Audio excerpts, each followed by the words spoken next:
वाराणसी उत्सव उद्यापित गत बुधवार संध्यारे गजपति जिला काशीनगर ब्लॉक वाराणसी उत्सव उद्यापित हो जाइछि।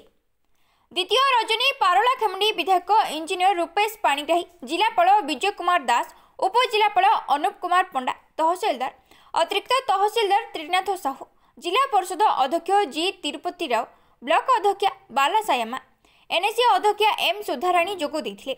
अतिथि मानक स्कूल गेट ठारू स्वागत करी उत्सव स्टॉल को निया जाइथिला। जिलापाल समस्त स्टॉल बुली देखिथिले। छात्र छात्री द्वारा विभिन्न प्रकार नाच अनुष्ठित होइथिला। सांबादिक मानक संबर्धना करा जाइथिला। वीडियो डम्बरुधर मल्लिक एही कार्यक्रम सुचारू रूपे अनुष्ठित होइथिबारु समस्तंको धन्यवाद देथिले। से तो बहुत खुशी थिले। आपण माने भी बाइट नहीं से खुशी जाहिर करुले। आमर वंशधार नदी को से गंगा सहित तुलना करुले। आमर ये सहरटा को गाँव को आमर काशी सागर तुलना करुले, जार काशीनगर आमर होती। मु देखुली जिला प्रशासन तरफ आसवा जिलापाल और गतकाली आमर सीडीओ सार भी आसते सी बहुत उत्साहित थे। जिला प्रशासन आरंभ कर जनसाधारण पर्यंत आम समस्ते बहुत उत्साहित बहुत